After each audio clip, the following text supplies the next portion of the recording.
Hi kabayan! Welcome po ulit sa ating channel, ang Buhay at Payo ng OFW. Kabayan, ang video na ito ay bahagi ng ating PR application series. At quick disclaimer lang po, hindi po ako immigration consultant or immigration lawyer. Based po from personal experience ang isi-share natin. Kaya please do your own research and due diligence at i-verify pa rin lahat sa IRCC website. Ito ang ating part 8 ng PR application series. Sa ating pong previous videos, na-discuss po natin ang pag-fill out ng application forms na matatagpuan natin mismo sa Permanent Residence Portal. Ibig sabihin, doon nyo mismo i-fill out, hindi nyo kailangan mag-download. At ang mga application forms na ito ay ang IMM 0008, IMM 5406, 5669 at 5562. Kung hindi nyo pa po napapanood ang mga videos kung paano i-fill out ang mga form na to, ilalagay po natin ang playlist link sa description below at ilalagay din po natin yung mismong link ng playlist pagkatapos ng video na ito.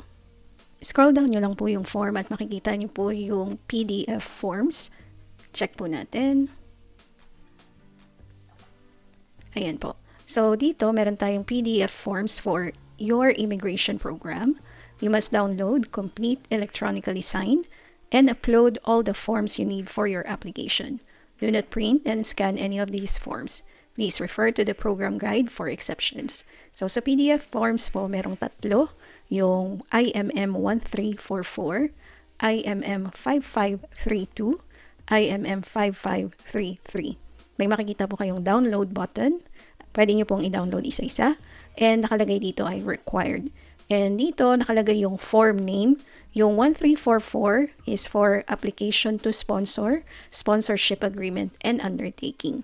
Ito namang 5532, relationship information and sponsorship evaluation form. And 5533, document checklist spousal sponsorship, including dependent children. Yan po yung 5533. So, ifo-focus natin today sa video natin yung 1344 para hindi tayo ma-overwhelm. At saka nga pala kabayan, hindi nyo kailangang sundin yung sequence na ginawa ko sa pag-fill out ng form. Ginawa lang natin yun para hindi kayo malito kung ano na yung form na ginagawa natin. Pwede nyo siyang gawin, depende sa available information nyo. Ang pinaka-importante ay bago nyo ipasa mismo yung application nyo, lahat ay kompleto na. At ang pinaka-last na i-fill out ay yung declaration. Short break lamang po mga kabayan. Muli po ay nanghihingi kami ng suporta na bisitahin ang aming online t-shirt store, ang printquest.redbubble.com. Available po ito sa different styles, colors, and sizes at nagsiship din po kami internationally kagaya ng US, Canada, and of course, Philippines. Iscan nyo lang po ang QR code sa inyong screen or bisitahin ang aming website at printquest.redbubble.com. Balik na po tayo sa ating video.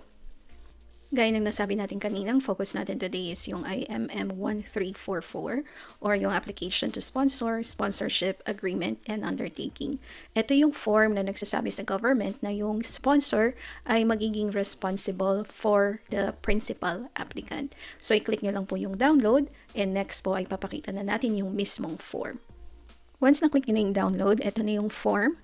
At makikita nyo po na may mga fields na may sagot na, pero hindi po yan yung actual information namin. Nilagay ko lang po yan as an example. So, ang kailangan nyo pong ilagay dyan is yung mismong accurate information nyo. So, i-double check nyo pong mabuti. And to start, kailangan po natin alamin kung sino yung mag-fill out ng form na ito. Ito pong form na ito ay para sa sponsor. So, halimbawa kung asawa nyo mag-sponsor sa inyo, ang mismong asawa nyo mag-fill out ng information dito.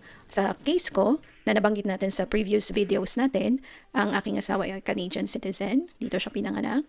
Isa siyang Quebecois. So, siya yung nag-fill out ng details ng form na ito. Yung 1344. Okay? So, basahin niyo pong mabuti lahat ng information para tama po yung may sagot. Huwag niyo pong i-click yung validate hanggat hindi po kayo sigurado na tama at kompleto yung sagot. So, validate button, validate the entire application. Any errors will be identified with a pop-up message and marked red. If the application is successfully validated, barcodes will be generated on the last page. So, kung hindi pa siya na-validate, nakalagay po dito no. At kapag na-validate na siya, may lalabas na barcode sa ibaba. Okay?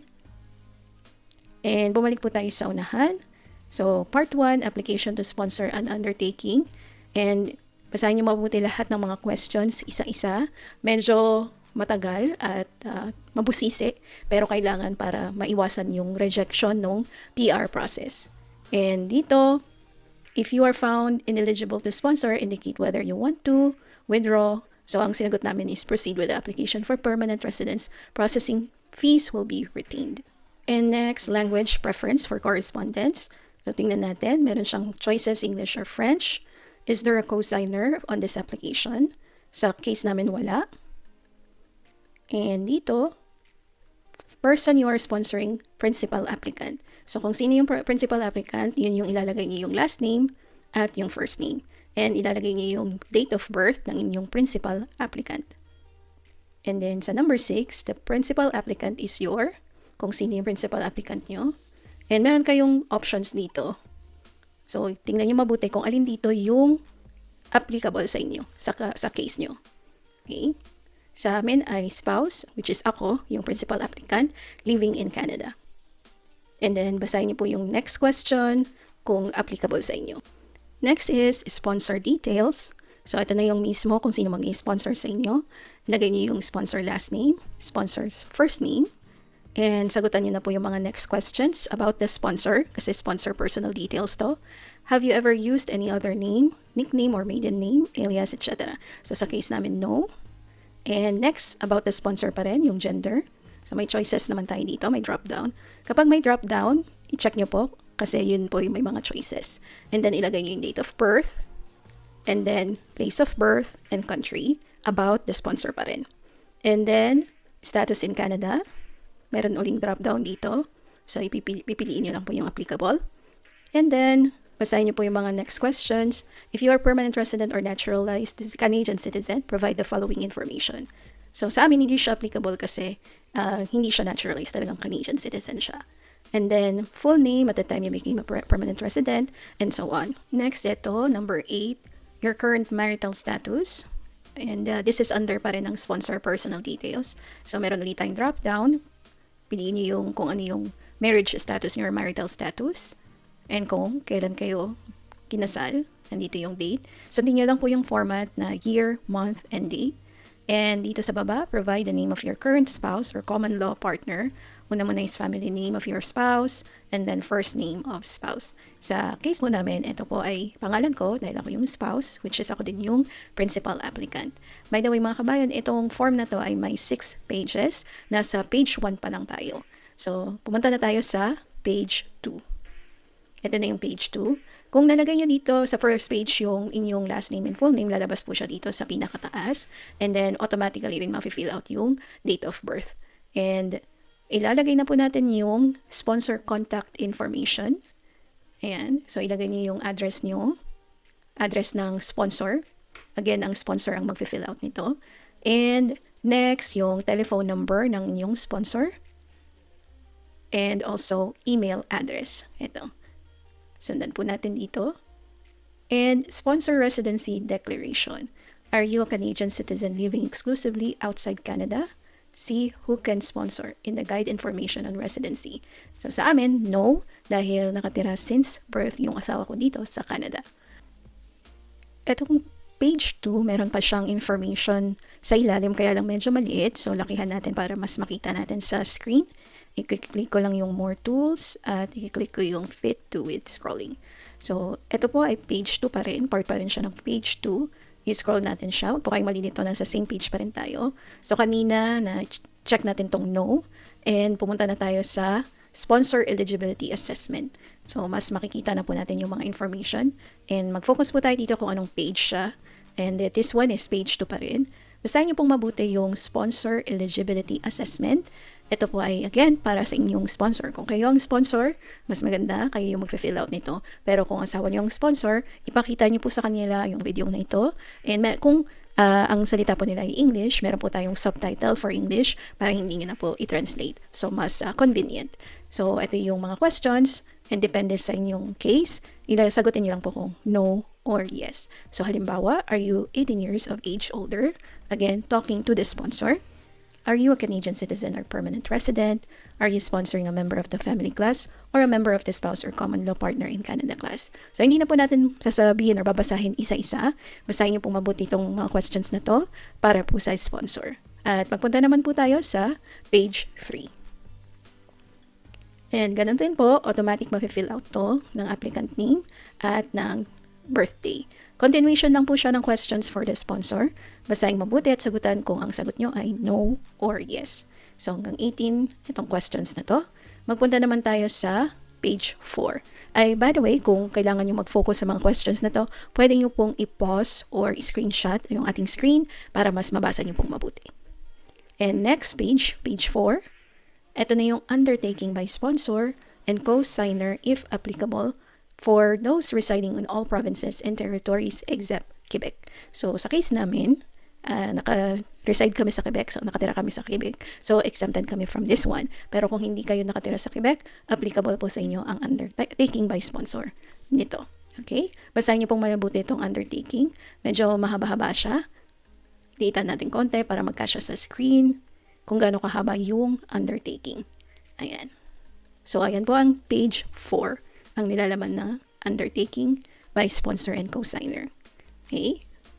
Next, page 5. Ito naman yung part 2, sponsorship agreement for those residing in all provinces and territories except Quebec. So, basahin pa rin po natin siya. And ito na, obligations of the sponsor and if applicable, the co-signer. Sa case namin, kagaya ng nilagay natin or fill out natin kanina, wala kaming co-signer. So, ang asawa ko lang, which is my sponsor, and me as the applicant. Okay? Basahin niyo pong mabuti itong obligations. Lalakihan ko lang po ulit.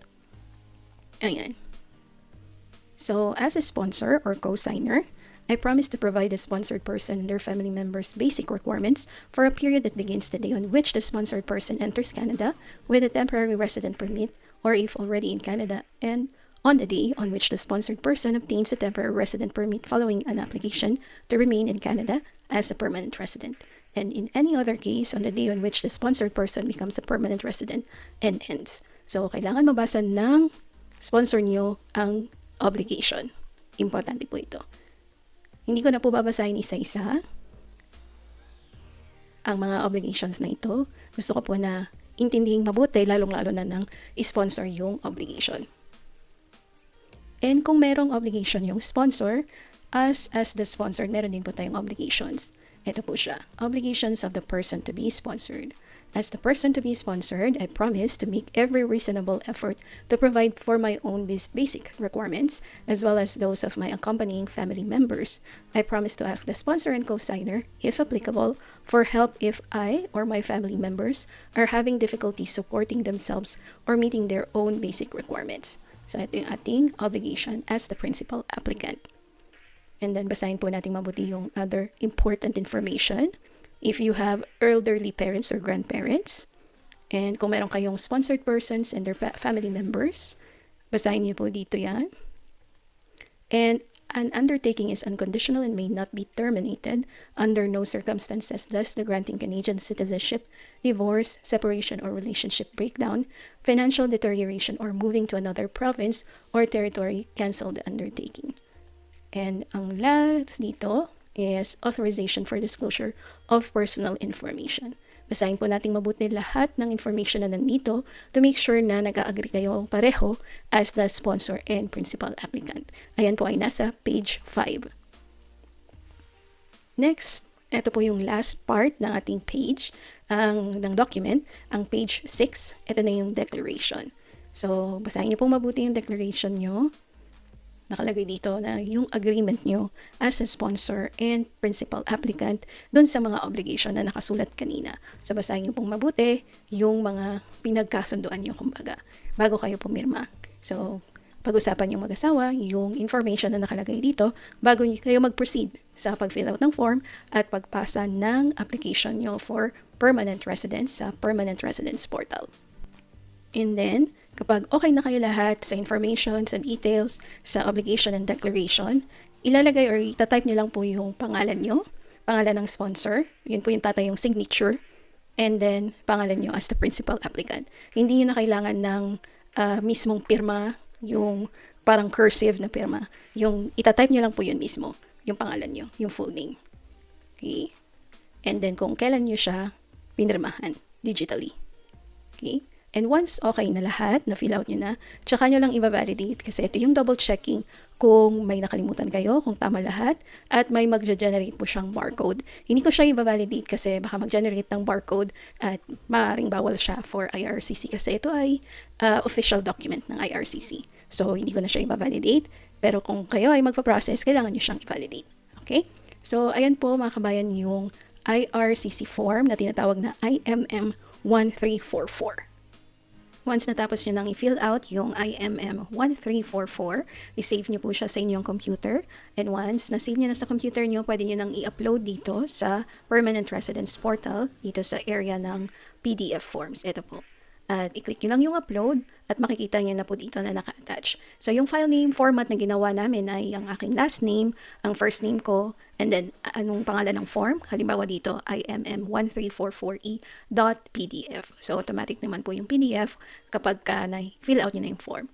Kung napansin nyo na may mali or kailangan kayong baguhin, pwede nyo pa rin pong i-delete siya hanggat hindi nyo po napapasa or nasasubmit yung lahat ng forms nyo sa Permanent Residence Portal. Pwede pa rin po siyang i-delete dito. And i-upload nyo lang po ulit siya dito sa side na to na may actions. And tapos na po yung IMM 1344 nyo. Iwasan natin yung mga common mistakes sa pag-fill out ng Form 1344, kagaya ng incomplete information.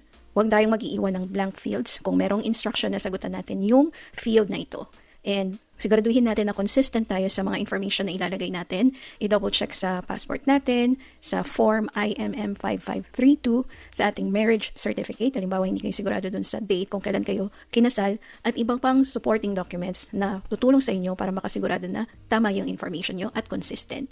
Iwasan din natin na maglagay ng maling email address dahil dito ang communication or magkakaroon tayo ng communication with IRCC. Kaya i-double check yung email address bago i-submit. And wag nating kakalimutan na mag-check ng mga signatures. Kailangan i-check natin na lahat ng signature na required ay may lagay natin or mapirmahan natin bago natin siya i-upload. Paalala lang mga kabayan, i-review natin lahat ng pages, i-verify natin yung pangalan, mga dates, at siguraduhin na consistent lahat ng information compared sa mga documents, at mag-save tayo ng copy para sa ating record, at i-double check yung signature, at huwag kakalimutang i-validate. Kung nakatulong ang video na ito, huwag niyo pong kalimutang mag-like at mag-comment, at please subscribe sa Buhay at Payo ng OFW para mas marami pa tayong matulungang mga kababayan. Muli po, maraming salamat at good luck po sa ating PR journey.